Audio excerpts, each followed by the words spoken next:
Alo, Trà Vinh xin chào các bạn. Hôm nay thì mình sẽ làm chè bánh lọt nước cốt dừa nha. Hương thơm tự nhiên từ lá dứa nè, cùng với cái màu xanh bắt mắt.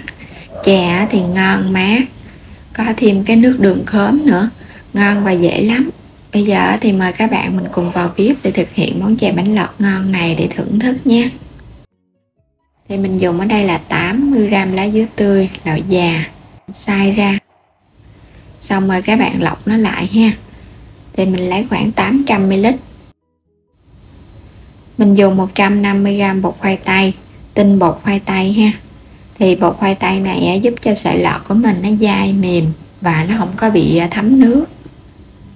50g bột gạo, thì bột gạo loại nào cũng được. Thêm đường nè, muối. Còn bên đây là nước lá dứa hồi nãy mình xay ra, thì các bạn có thể dùng từ 800 cho đến 1 lít nước lá dứa. Rồi bây giờ pha bột ha, mình sẽ cho hết lần lượt 2 loại bột vào trong chảo nè. Cho thêm 1 muỗng canh dung đường, dằn thêm chút muối nữa cho bánh lọt nó đậm đà. Trộn sơ cái. Mình trộn phần bột cho nó thật là đều. Trộn trước xong rồi cái mình hãy cho nước lá dứa vô, cho vô từ từ. Rồi các bạn khuấy đều lên ha, cho phần bột này nó tan ra kỹ đi, rồi mình hãy cho tiếp cái nước lá dứa còn lại. Chứ cho vô một lần mình khuấy không kịp thì sợ nó lợn cợn ốc trâu. Rồi mất công phải rây nữa. Rồi bây giờ bột nó tan rồi nè, sẽ cho tiếp cái phần nước lá dứa còn lại vô hết luôn. 800ml này là mình dùng khuôn ép, còn nếu các bạn dùng cái túi ni lông để vắt ra sợi lọt thì các bạn phải dùng 1 lít nước nha. Thêm vào trong này muỗng canh dầu ăn để sợi lọt một chút mình ép ra đó, nó sẽ bóng hơn. Khuấy đều xong rồi cái mình để nửa tiếng. Trong thời gian chờ bột thì mình chuẩn bị khóm nè. Khóm này các bạn sẽ xắt ra cái lát mỏng mỏng nhỏ nhỏ vậy đó, mình nấu cùng với nước đường một chút nữa chan vào bánh lọt, nó thơm lắm, nó có cái vị chua chua ăn nó ngon. Hoặc là không có khóm thì các bạn cũng có thể nấu nước đường mix cũng ngon nữa ha.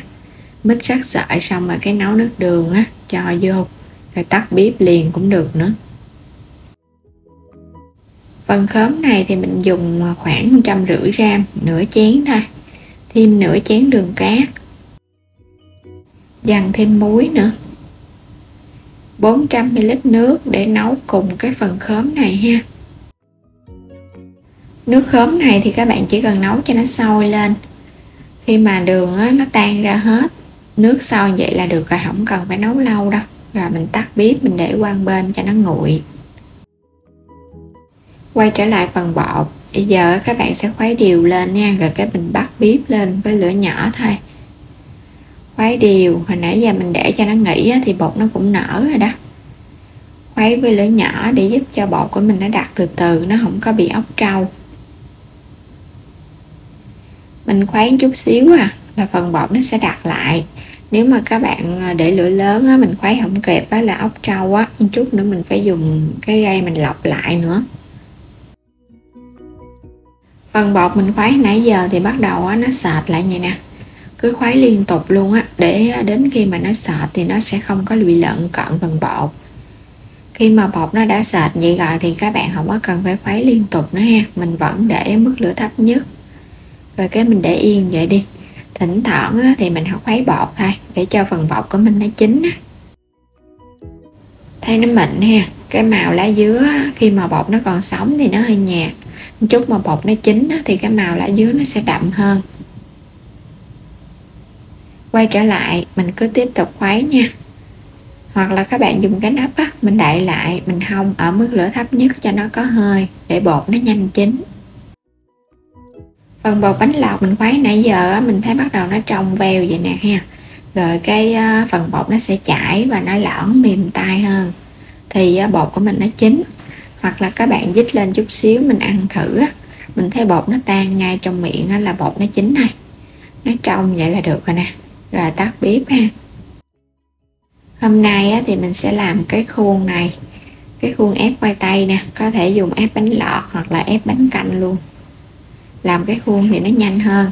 Còn nếu các bạn không có khuôn thì mình cho vô trong cái chai nhựa, rồi cái mình đục vài cái lỗ trên cái nắp chai rồi cái bóp ra từ từ cũng được, hoặc là mình cho vô trong cái bọc ni lông á, cái cắt một cái lỗ nhỏ nhỏ rồi cái bóp trực tiếp vô trong cái phần nước đá lạnh là được luôn.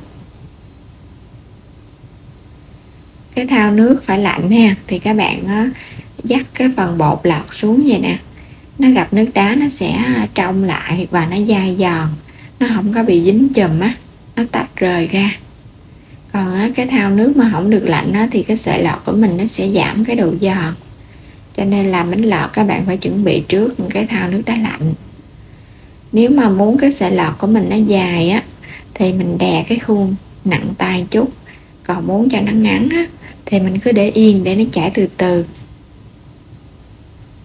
Nếu mà cái sợi lọt mà nó chảy từ từ á, thì nó sẽ có hai cái đầu nhọn, mình nhìn nó ngon hơn. Còn nếu các bạn ép bằng cái tay á thì nó chảy dài xuống thì cái đầu nhọn nó không có. Bột này mình làm á cho nó đặc cho nên nó chảy xuống hơi lâu một chút. Phần bánh lọt mình đã làm xong rồi nè, các bạn ngâm ở trong nước đá lạnh cho cái phần nước đá nó tan ra hết, xong rồi cái mình chắc cái nước này bỏ bớt đi ha. Nhìn cái sợi lọt nó đều nè, cái màu xanh tự nhiên từ lá dứa luôn, nhìn nó hấp dẫn. Chắc nước bỏ bớt đi rồi các bạn thêm nước đá mới vô. Rồi bây giờ mình sẽ cho cái nước đường khóm vô ly trước ha. Nước đường này thì mình để cho nó nguội luôn á, để nước đá cho vô nó không bị tan. Tiếp theo là các bạn sẽ lấy mút bánh lọt mình cho vô, và nhớ chắc khô nước hãy cho vô ly nha. Nước đá nè, đập nhỏ ra.